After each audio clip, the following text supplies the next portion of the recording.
What's going on, everybody? Hope you guys are having a fantastic Tuesday. It's nice and beautiful weather out today over here in sunny northwestern Illinois. It's fun. But yeah, we got a beer today. I'm excited. What's up, Kentucky? How you doing? No worries, man. What's up, Anthony? How you doing, brother? Yeah, it was fun. I think we had some good discussions last night, so it was a really fun time. That sounds pretty dope, Duchess. I don't think I've had anything from their Valhalla series, so that's some definitely for me to keep an eye out for.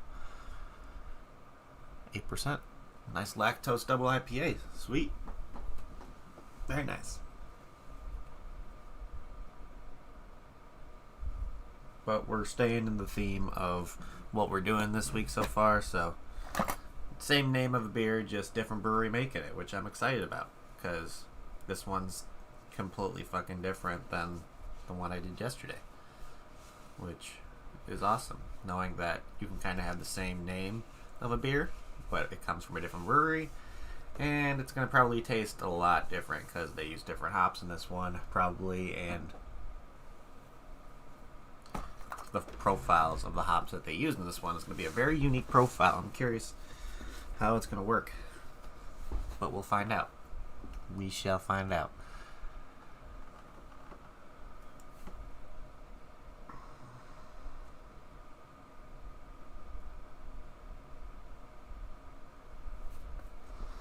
If you're low-key intolerant, yeah, who knows, right? Low-key, lactose, whatever you want to call it. If you're intolerant to both, then you're just going to have a bad time.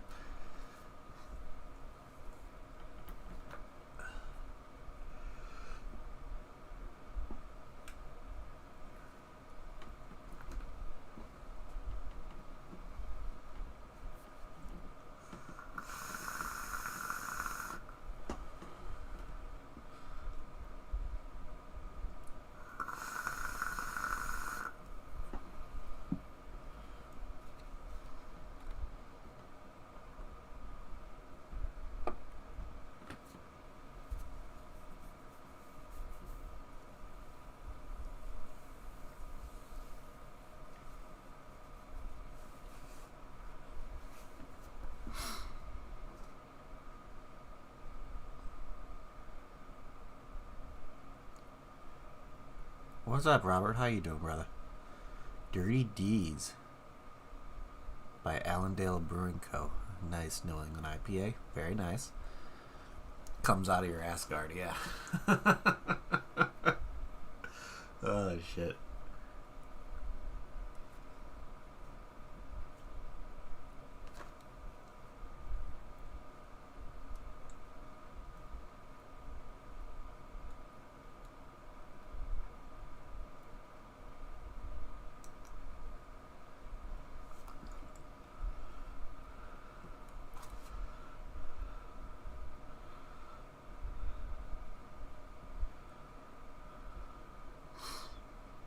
Up, 4 o'clock, people.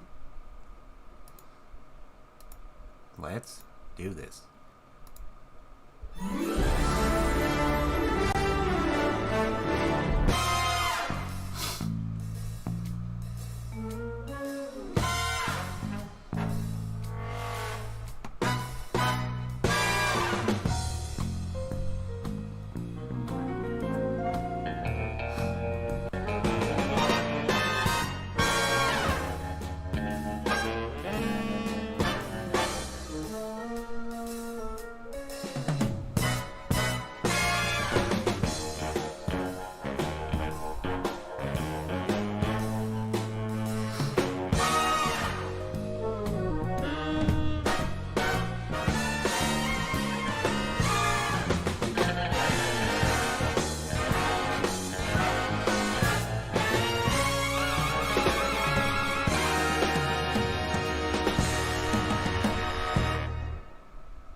Boom. What is going on, everybody?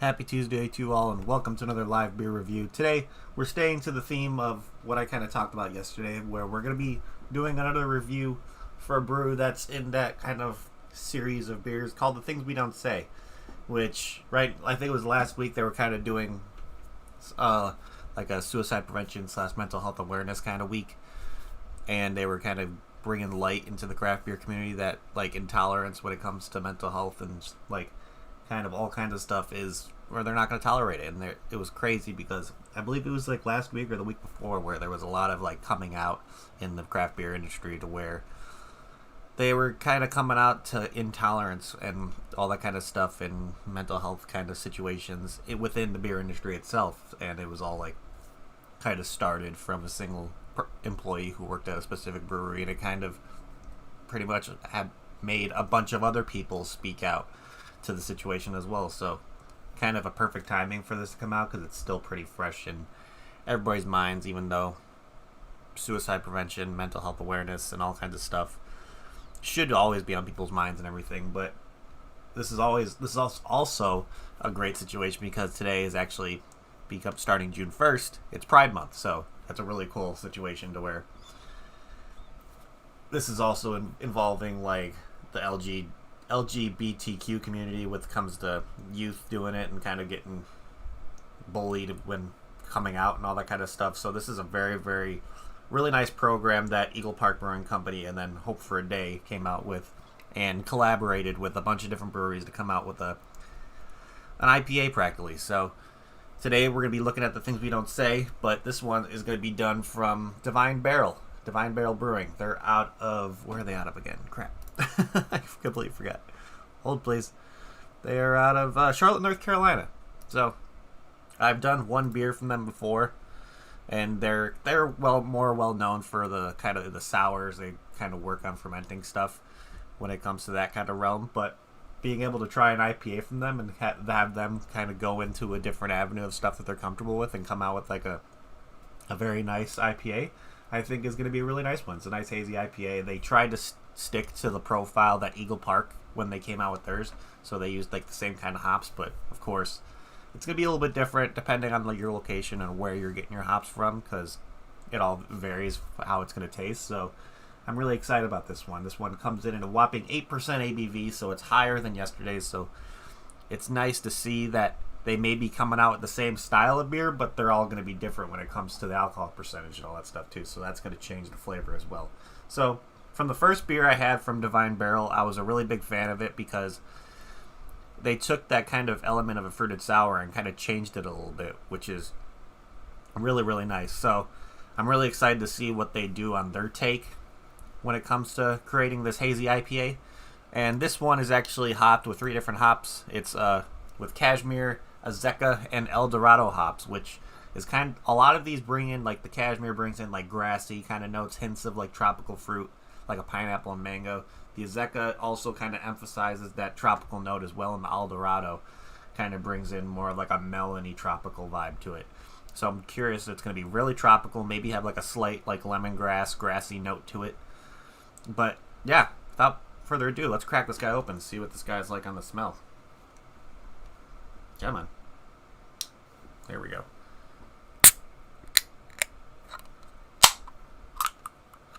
Sometimes when a can gets a little bit slippery, it's hard to frickin' get the tab. But let's see what this guy smells like. Yep, definitely getting right off the back a kind of like a grassy, citrus, tropical fruit note right on the smell. Yeah, it smells delicious. Definitely is going to smell like a really nice hazy IPA. So, to be drinking this out of my untapped pint glass. And let's see what this guy looks like on the pour.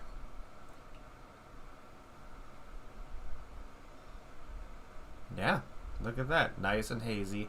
Definitely has more of that kind of like golden kind of color to it. Not much of a little bit of like a white, kind of almost like yellowish white head to it, but not much of a head. Look at that. Nice and hazy. Has that more of like that golden color to it. Yeah, it smells delicious. Definitely having those tropical fruit notes, like a little bit of a pineapple, kind of definitely getting that hoppy smell along with like a slight lemongrassy kind of smell too. It's kind of like walking through a field kind of smell. But yeah, I'm feeling this is going to be delicious. So without further ado, let's give this guy a try. So cheers, everybody.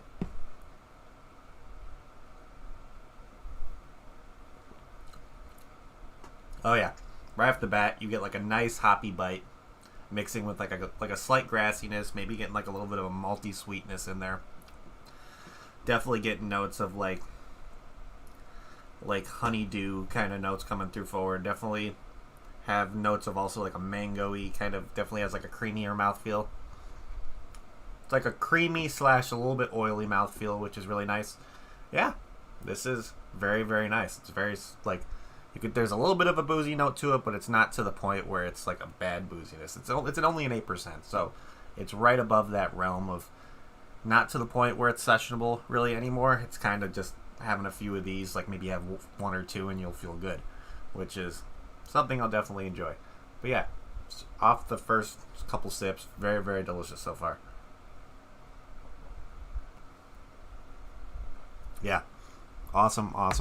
Really, really enjoying that one. I like that. It's like a really nice sweetness along with like kind of adding like a very soft kind of creamy mouthfeel, along with like leaving that oily kind of thing after you have it in your mouth a little bit. But so like I said before, this beer is a collaborative effort to break the silence around mental health in the craft beer industry, along with suicide prevention, like people that are kind of have different sexualities, the trans community, all the kind of stuff, breaking the silence of so many different stigmas out there.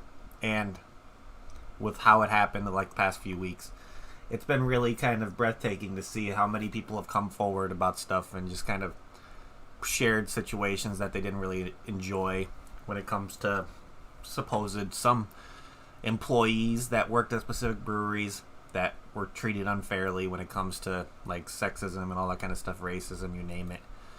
But and then we've seen a lot of change within that time as well, where you see unfortunate situations happen, but you see these breweries capitalizing on it and kind of creating something that is people are able to be comfortable about, and also kind of make changes that people might not have known about when it comes to bad situations happening at breweries, which is when it comes to the employees and stuff. So I like seeing that. I really, really enjoy knowing that like people are able to come out and actually kind of break a stigma of where they've been treated badly from an owner or a brewery, and the brewery corrects that action and kind of pretty much either the person that was doing the stigmatizing or situation like that, they're no longer with the company, which is really nice. They're willing to kind of see that a bad situation's happening and make the change right away. So really, really cool, because every brewery's going to try to make a really good like home feeling environment for the employees and the people who go in there. So that's really cool. So let's see what Untapped has to say about this one. So like I said before, it's an 8% ABV with 20 IBUs, which is a pretty low on the bitterness scale, which not really much bitterness. You got the hoppy bite, but it's not like a hoppy bitterness. It definitely has those hoppy flavors in there, but it's not to the point where it's bitter and kind of sitting on the tongue a little bit. And with over 173 ratings, because like I said before, this is a relatively newer kind of series they did, and it's still kind of being distributed out there, and everybody's still getting their hands on this stuff. So yeah, only 173 ratings on this one, and this one has an average rating of 4.01 out of 5, which is really good for that low of amount of people checking this one in and giving it such a high rating. You could tell they did something right with this one. So let's see what people are saying about this one. So somebody gave it a 3.75. Somebody gave it a 4 out of 5. Purchased from Trevor, which is how I got mine, saying it's a solid hazy, which I definitely agreed with. Another purchase off Trevor, saying a delicious hazy. Big thank you to Divine Barrel. Very well balanced. Yes, for sure. Let's see. Somebody gave it a 4 out of 5, saying purchased at Bottle Rev 3, which is okay. Which is like a liquor store in Raleigh, North Carolina. So you might be able to find this at liquor stores and bottle shops around Raleigh right now, I think. So let's see. Somebody gave it a 4 out of 5. Purchased at Village Beverage Co., which is in Summerfield, North Carolina. It's 150 West Summerfield. Let's see if it actually says a location. I'm assuming probably around the Raleigh area. But yeah, really high ratings. And you can definitely see this is one that's going around that kind of area as well. So let's see. We got another one from another purchase location. Yep, in Wilmington. So yeah, I would say this one's pretty widely available when it comes to being available around the Raleigh, kind of North Carolina area. So if you're in that state, you want to check this beer out. Just either you like the message it stands for, if you want to try out some beers from Divine Barrel. Yeah, this is definitely a solid one I'd recommend for sure. I really am enjoying this one. I think I might enjoy it a little bit more than the one I had yesterday, just because I enjoyed that kind of like oatmeal kind of taste that I like, kind of like a granola note in the last one. But this one kind of brings those like traditional ones. I enjoyed a little bit more of a grassiness. I enjoyed that little bit more of like that mango-y sweetness along with that malty sweetness in there. Definitely has more of like a hoppy bite than the last one. So yeah, this one's absolutely delicious. Absolutely delicious. Really, really enjoy this one. So for a brewery that's known for sours and kind of working with fermentation processes and all that stuff to where that's what they specialize in, and coming out with a really solid IPA just shows you that Divine Barrel is able to, when it comes to going out of their comfort zone and putting something out there, that is such a group effort with this one, and kind of sticking to the recipe that Eagle Park kind of did with theirs, even though they might have changed it slightly. And they knocked it out of the park. Absolutely. Very, very good job. Very, very stellar one right here. So let's start breaking down what our thoughts of it are. So if you want to get your hands on this one, like I said before, you could probably find it around the Raleigh, North Carolina area, or anything from Divine Barrel. I could always recommend to get people on Tavour. I know it's going to be a hard situation to get your hands on stuff from Tavour because it's like where they ship is like limited parts of the country. You just kind of have to download the app and kind of put your zip code in, and they'll let you know right away if they can get stuff delivered to you. I know it varies from state to state, where it's like I know parts of like where I live, you can get beer shipped to you.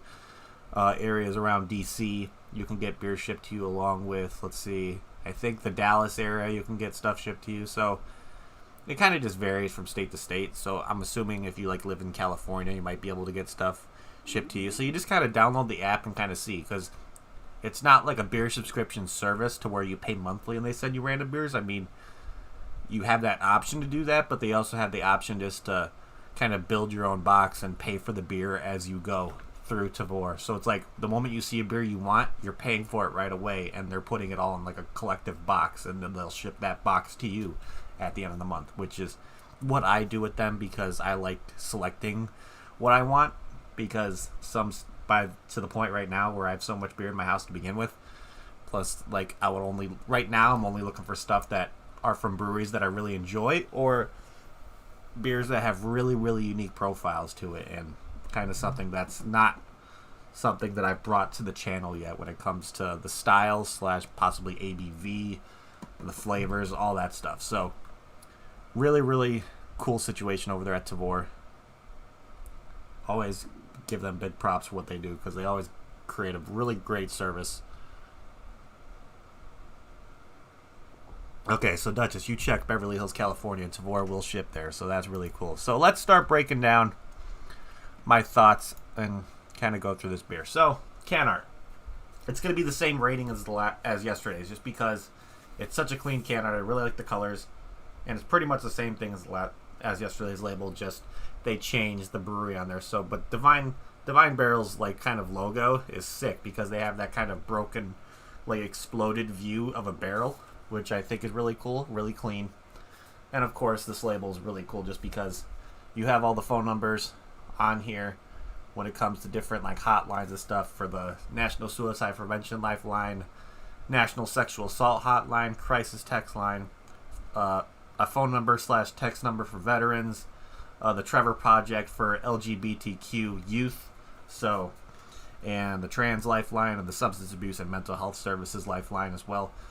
So all really, really cool numbers that everybody should be keeping just in case you ever need it. I have these phone numbers and these kind of hotlines and text numbers down in the description below for you guys to like copy paste and put in a post-it note kind of situation on your computer, because you never know when you're going to need it, because you might be in a situation to where somebody you know, somebody you love might be in a dark place, and one of these services that are out there might be able to help them. You never know. It's crazy what can happen when you send over a phone number to somebody when it comes to like a suicide prevention hotline or something for the trans community or the LGBTQ community. When it comes to youth, they can call that line, and who knows, you might save a life in that situation. So always recommend to have these kind of phone numbers and stuff on hand, because like I said, you never know when you're going to need it. So really, really cool. Big shout out to Hope for the Day and Eagle Park for kind of putting this thing together again, because very, very, very awesome situation that they do with this. So easy 5 out of 5 for can art. I'm always a big fan of this stuff. This is definitely something that, seeing this makes me proud to be a craft beer fan, and makes me really proud of the craft beer industry. So really, really cool label, really cool project that they're doing with this. So really awesome. So let's kind of go down and see if I got this beer in a flight at Divine Barrel, would I get another one? As a freaking Lutely, to be honest. It's very, very nice. It's nice knowing that a brewery that is specialized in like fruited sours or different like beers when it comes to fermented beers, like you could think of stouts being in that avenue, and coming out with a really nice IPA that's so smooth, very delicious, definitely refreshing. Loving those like tropical grassy notes along with that nice hoppy bite that's in there, giving a nice sweetness to it. Yeah, absolutely knocked it out of the park with this one. This is probably my favorite. I've only had 2 beers from Divine Barrel, but this is probably my favorite one that I've had, because I've only had a fruited sour / fruited Berliner Weiss, and I've only had this IPA. So this is probably the best out of the 2 that I've had so far. So really, really good. So I definitely get another glass of this if I got in a flight for sure. But what is my final rating on this guy going to be? Flavor's really awesome on here. Love the color. Love the just like the creamy mouthfeel at first, and then leaves that kind of oily kind of texture in your mouth afterwards. Flavors are spot on. Really, really nice hop combination. They use this one to kind of create to me, it's a similar kind of IPA profile that I've had before, but they do it in a different way, because there's different notes that I'm getting at different times than the usual kind of situation, which is really, really nice. So I think I'm going to give this a solid like 8.5 out of 10. 8.5, almost 8.75 out of 10. Really, really good. Would definitely recommend, if you can get your hands on this one, give it a try. You're going to be supporting a great cause when it comes to Hope for the Day and Eagle Park putting out this one, because every purchase of this beer, some of the proceeds go down to the Hope for the Day organization. So it's a non-profit kind of situation to where it's a really, really cool thing they're doing over there. So definitely, if you can get your hands on any of the things we don't say IPAs from any brewery around your area, there's tons of breweries that took part in it. You can probably find it at any kind of craft beer store that you go to. So really, really cool. But other than that, that's pretty much it, guys. So again, thank you everybody in chat for hanging out. You guys are awesome. Make sure to hit that like button on your way out. It would help me out a lot. Also, if you're watching on the replay, let me know down in the comments below what you're drinking when you're watching my stuff. I want to see what other people are drinking as well. Also, if you kind of want to get into a social media aspect of our beer drinking situation, get yourself on Untapped. It's a great little platform. It's like a social media platform for beer drinkers. Really, really fun. You get coupon codes, discounts. You check in a beer, and you get to unlock badges and all that kind of stuff. So it's really, really cool over there. Kind of gives you a little bit of motivation to drink beer, which is, hey, I don't really need motivation to drink craft beer, but if it gives you an opportunity to have some fun with it, yeah, more than willing to do it. But other than that, that's pretty much what I have for you guys today, ladies and gentlemen. So if you have the opportunity, if you have a couple bucks to spend, go down to, I put a link to Hope for the Day's website down in the description below. If you want to donate, that would be awesome. Who knows, if I see somebody donate and they send me that they donated, I might do a little something special for them. Possibly send them some beer I have. Who knows? But I would love to see people donating for Hope for a Day, because it's a really cool situation and like organization, and really, really cool thing they're doing, and kind of taking a partnership with the craft beer community to do this. Really, really awesome. Really, really proud of this one, and a really big fan of what they're doing. So, other than that, that's pretty much what I have for you guys today. So again, thank you, buddy, for hanging out. You guys are awesome. Hit that like button if you like what you see. We do craft beer reviews every single day. And I'm going to say it like I always say, people. If you're going to drink responsibly. Don't drink and drive. And I will see you all tomorrow. Cheers, everybody.